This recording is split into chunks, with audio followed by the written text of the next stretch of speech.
Saturday, last night to kick off Week 15, and of course a doubleheader on NFL Network on Saturday to preview the entire slate of action. And the playoff pictures will come into focus. We've got Mad Minutes, we've got Saturday games, we've got DraftKings on the show, we've got Miley Cyrus, Devin White, maybe or maybe not a horse, we don't know that yet. We've got Nate Burleson, Peter Schrager, and Kyle Brandt with highlights. Let's go to Oakland, California. What do you mean? There's not a team there anymore. They moved to Las Vegas. I don't know. Somebody tell the head coach. National television wearing a hat from a bygone era. We'll get into it. It gets even weirder than you think, believe me. But the Raiders have lost 3 of 4. They're trying to stay in the playoffs. On their first drive of the game, Derek Carr rolling out. This was hard to watch. It always is. He pulls up lame, as they say. He tweaks his groin. Maybe more than tweaks it. He would leave the game. We have Rap Sheet coming on momentarily to give an update on Derek Carr. We got Marcus Mariota. This was kind of cool to see. And this was amazing to see. Look at this throw. Great ball. Oh, my gosh. Darren Waller. Let's look at this thing again. Mariota off the bench. I don't know if there's been a better throw this season than that. That was a Rembrandt, a 10 out of 10. We got Jason Witten on the Raiders hyping up Marcus Mariota on the Raiders. That's a weird year. But here comes Herbert. 10-10, second quarter, right before the half. Bam! Tyron Johnson, touchdown. This was beautiful. He ties Baker for most rookie touchdown passes ever, and he puts the Rookie of the Year thing to bed. I'm sorry, I think this thing is over last night. All right, Rod Marinelli on the scene, new interim defensive coordinator. He had a tough one. Now, Gruden changed the hat at halftime to a Las Vegas Raiders hat. Again, it gets weirder and weirder. But look at Mariota. And get up, Marcus. Oh, that's my quarterback. And who knows, maybe for the rest of the season it will be. But he looked great last night, capping a 19-play drive, longest since 07. We're almost 2021. There's Derek Carr's street clothes and a Gator mask. All right, Michael Badgley, we love this guy. Money Badger and everything. We met his dad on the street once. Randomly, he missed. 46-yarder. The hold was bad. The kick was bad. The Chargers did everything they could to keep the Raiders in this thing, and Mariota says, all right, fine. I'm going to go over the middle, and it's picked off. Chris Harris Jr. But watch what happens at the end of the play. Is it DK Metcalf? No. But it's Mariota, who is fast as hell, runs him down, makes the tackle. Even in a bad play, Mariota looks cool. And Harris is sucking oxygen like the oxygen bar at McCarran Airport down the street. But look at Herbert now. They can't put the game away. Raiders come up with a big sack. That's Kendall Vickers. Bring on Badgley again with less than a minute. No! He had the distance, did not have the accuracy. Another miss. That's 9 misses on the year for Badgley. We love him. Anthony Lynn. It's weird. It's the end of the game. It must be the Chargers. As Derek Carr watches, this is the first possession now. They're going to go and they're going to win the game with a touchdown. 3rd and goal, no. Gruden's so pissed because that would have been the walk-off. Mariota sign, Gruden sign. They do get a field goal, but then they give the ball back to the Offensive Rookie of the Year. 27-24. He going up top, baby. Jalen Guyton. Does he score? No. I said this game gets weird because Chargers is always weird. Jalen Guyton, 53 yards. Great throw and catch there. Now watch this. Herbert's going to sneak. The ball is loose. The Chargers recover. It's over. Look how angry the Raiders are. But hold on. There's a very complicated rule here, which we will get into momentarily, by which they can't win. But then lift. We sneak him again, and he's in. That's your game. The Chargers win. The Raiders lose. All but eliminated from the playoffs because of some deep dive mathematics that says it. But I know this. The Chargers go up 30-27. A win in Las Vegas. They win 30-27. They do. We'll break down the playoff picture, but Ian Rappaport joining us. The Raiders lost Derek Carr early last night. Welcome to the show, Ian, and happy Friday. What is the latest with Derek Carr? Well, John Gruden, the Raiders coach, addressed this right after the game, saying it was not a tear, which is good. It means it did not tear off the bone, but he described it as a significant pull for Derek Carr. He's going to get some tests today, going to get an MRI, so there's no definitive diagnosis or timeline on this groin pull that he suffered right here, clearly in pain, clearly pulling up. And for any other time of year, this would be something we're probably out a couple weeks and then be able to return. But there's only 2 games left for the Raiders, and if this keeps Derek Carr out for next week, then obviously there is a chance that we have seen the last of him this season, just based on where we are this year. So, yeah, we could see Marcus Mariota, who, remember, was the third-string quarterback for several weeks for the Raiders, losing out to Nathan Peterman in practice. Unbelievable, but actually true. We could see Marcus Mariota for the final 2 games for the Raiders as he tries to stake his claim potentially to a starting job somewhere in the NFL in the 2021 season.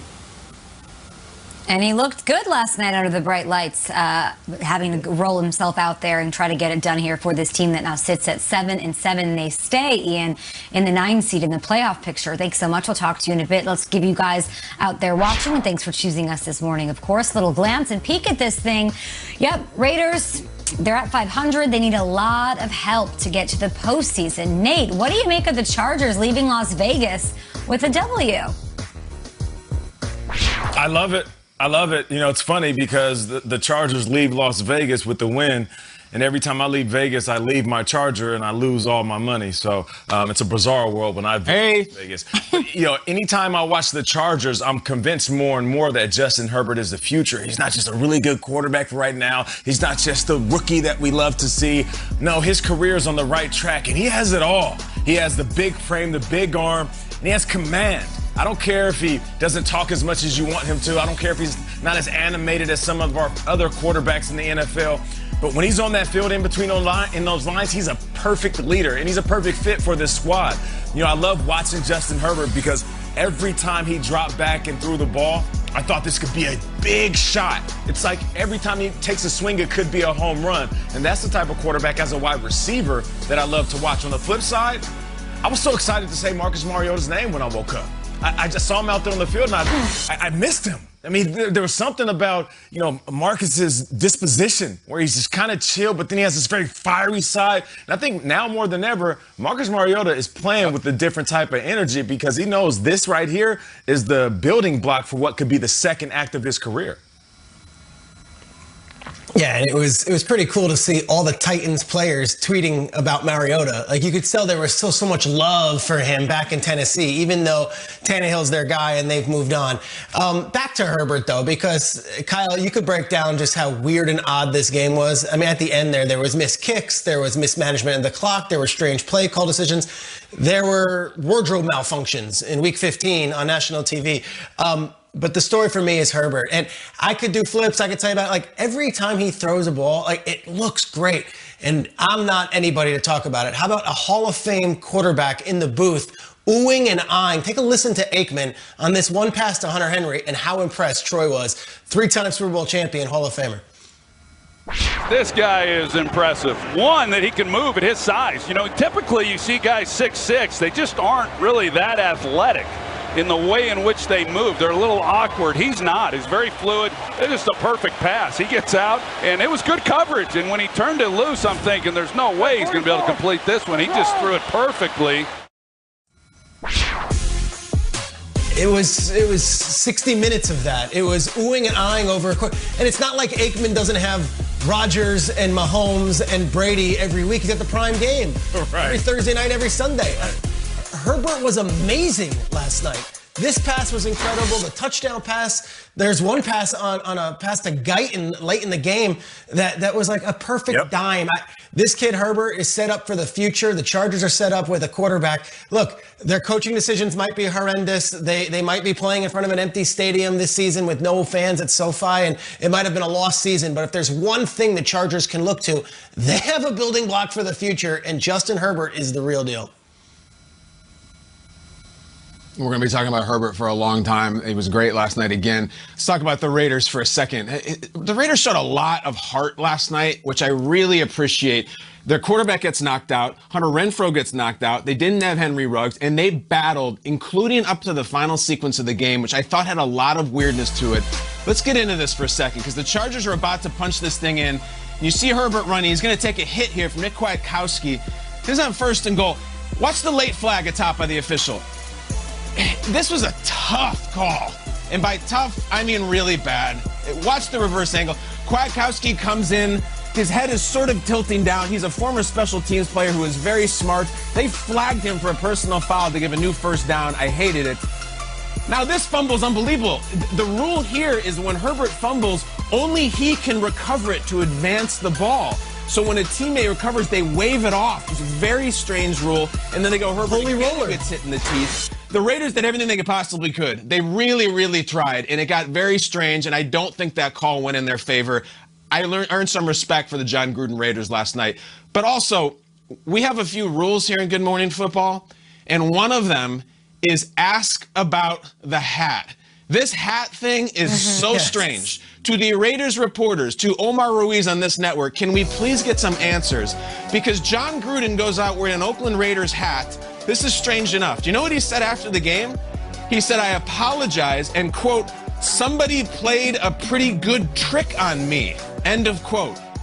So is there some Christmas season Krampus prankster amidst who is pulling hijinks on the head coach? What the hell? And why is an Oakland Raiders hat even lying around the stadium to be used? There's 50 different angles to this. There is a genuinely weighty symbolism to it as well about failure to move on, living in the past. I'm sure there are many people in the Bay Area who raised a fist to that moment as if it was their V for Vendetta strike against moving the team. I cannot believe that happened. I'm surprised that when Gruden changed at halftime, he didn't come out in a Los Angeles Raiders hat and go 0 for 2. But huge credit to Anthony Lynn on the other side for not wearing a San Diego Chargers visor. And if I'm the Raiders, the Las Vegas Raiders, I'm giving a game ball to whatever equipment intern hopped in an Uber to the shops at Mandalay Bay to find a lids store to purchase a Las Vegas Raiders hat for the head coach, because that was really weird and we need answers. I want to hear what Kay has to say as well, but just real quick, like week 15, season on the line, playoffs on the line, everything's going for it. And there's someone pulling a prank and doing tomfoolery about a ball cap. But that, to me, is a bit of an issue also with the Raiders this year. Yes. Well, I'm on to the next. I'm looking forward to Saturday action in NFL.